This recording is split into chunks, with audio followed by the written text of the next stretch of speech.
What's going on, guys? This is Aaron. The channel's called Hotel Delta, bringing you all things two wheels with an emphasis in Harley-Davidsons. But today I got a 2016 KTM Super Adventure. We're gonna go take a look at it, take it for a test ride, and compare it to the Pan America. If you guys have any questions, give me a comment below. Please like and subscribe, and I'll see you on the next ride.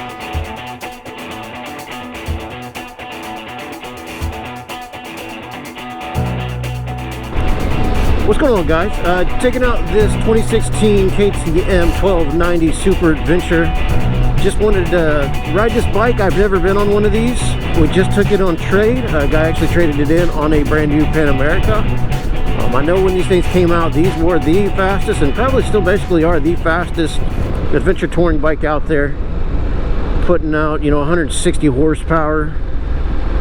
What is it, 140 Newton meters on the torque, which is just a little over, I think it's around 108 foot-pounds, 107 foot-pounds, something like that. So plenty of torque in a bike that weighs, under 500 pounds dry.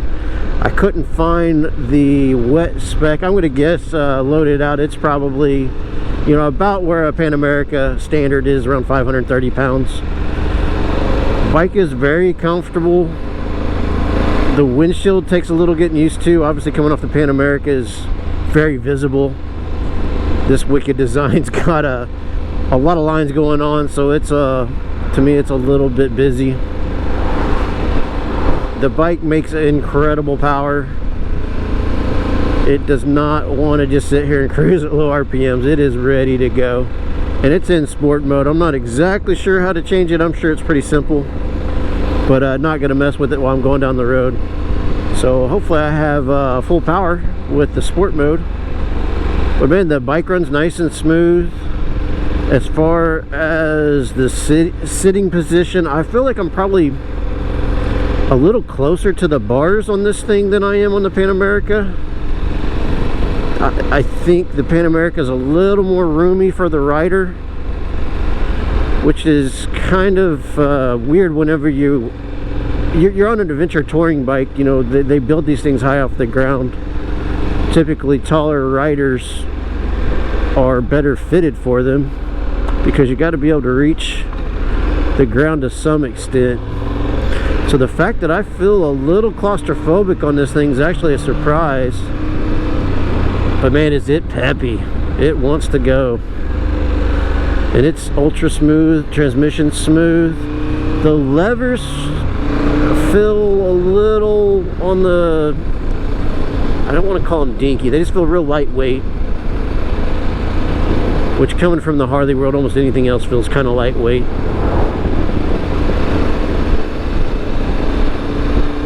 It doesn't quite feel as nimble as the Pan America. I don't know if that's the seating position or the suspension. I feel a little, and this bike does have some miles on it, so maybe it doesn't have a great set of tires underneath it, although the tires look like they're brand new. I'm pretty sure he replaced the tires recently. I just don't feel quite, yeah, it leans over, but on my way out here I leaned on it pretty hard and felt like I needed to stand it back up. Didn't feel like I quite had the grip that I needed. And obviously this bike is, this bike's 6 years old, 7 years old. It's got almost 11,000 miles on it. Runs like a top, feels great. It does have a semi-active suspension on it.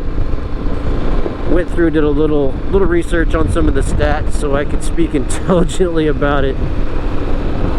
Heated grips, a lot of the same stuff that's on the Pan America. Obviously, whenever you have this much power, you want, cornering ABS and all that stuff, and it has it. Yeah, this bike does not want to go slow.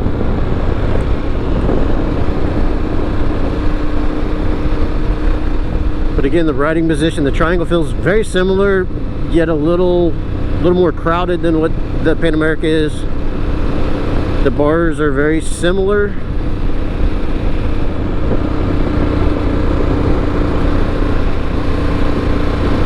The front end is obviously a little, maybe let's call it futuristic. A little more aggressive on the front end. I really like the way the Pan America looks. This thing looks pretty cool too.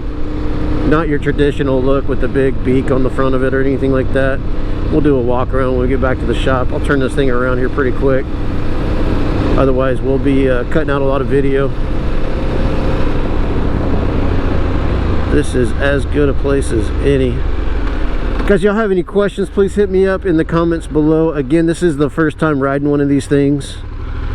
Pretty cool little bike. If you guys are enjoying the content, please give me that subscribe, building this channel.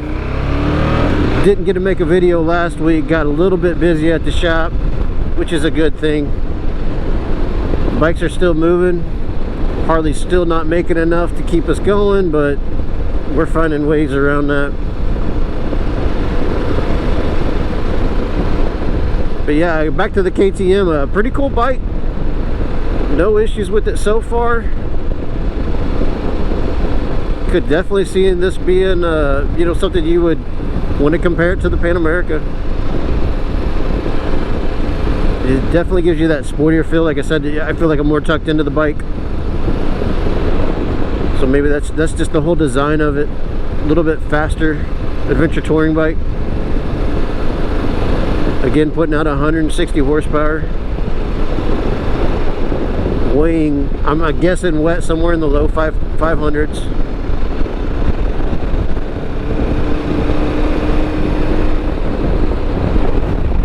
And the bike wants to go. I'd say suspension wise it feels comparable to the Pan America. Apparently I'm not the only adventure touring bike out here. I will say something, a new negative I can say about my Pan America is when you're going over rough terrain, you're hitting bumps, the center stand bounces around pretty good, so you get some clinking from the bottom of that bike, which is a little annoying. I'm not sure if there's a easy fix for that, but yeah, anytime you hit a significant bump on that Pan America, you can hear and feel the center stand bouncing. So if anybody else has gone into that, anybody has an easy solution, feel free to share it. Beautiful day for a ride, warming up quick. We are in probably the low mid 90s, or if we're not, we will be. But we don't have the crazy humidity right now, so enjoying a dry heat for a change. But they say by the end of the week the humidity will be here, and that's what you're supposed to do on a hot day, get in the river.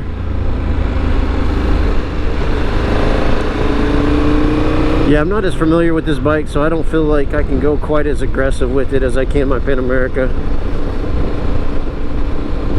This thing feels, I don't know, lighter the more I lean it over. The Pan America, I don't know, the harder I ride my Pan America, the more it seems to like it. And obviously being a little more familiar with it probably has a lot to do with that feeling. This bike just kind of feels like I'm dancing on it a little bit.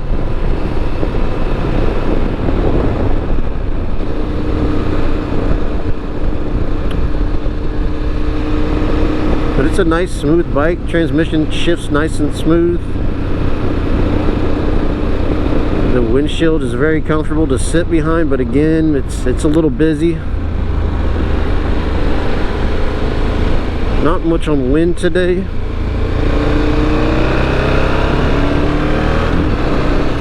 Feel a little heat now coming from the bottom of the seat. Ooh, it tried to step out on me a little bit. Just ridiculous power in these things, man. They are fast.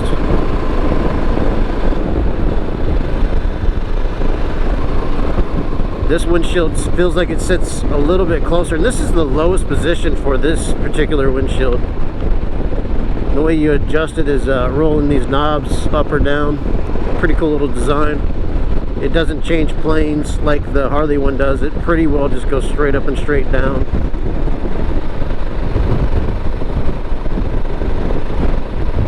It seems to do pretty good cutting through what little wind there is today.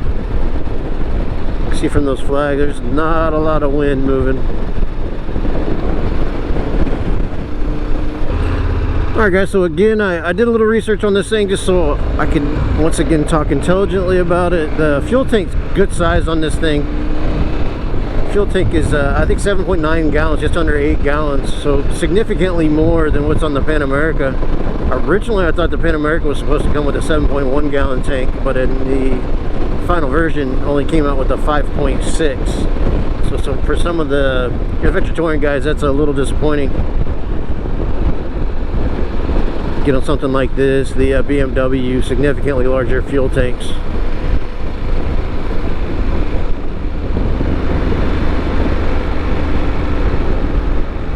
Brembo brakes on this as well as the Pan America.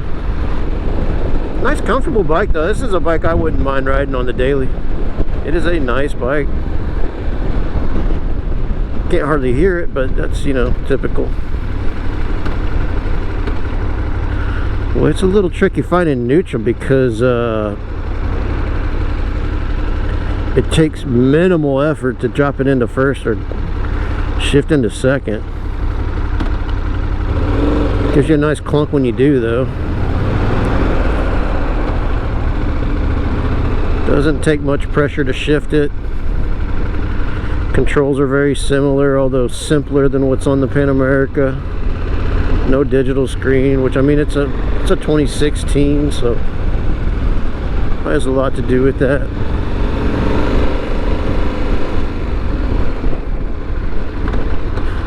Get out here, we'll take a quick walk around.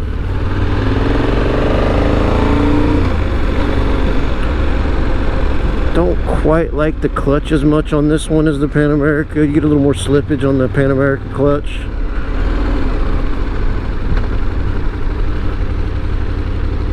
But can't knock this bike at all. It's a damn good bike.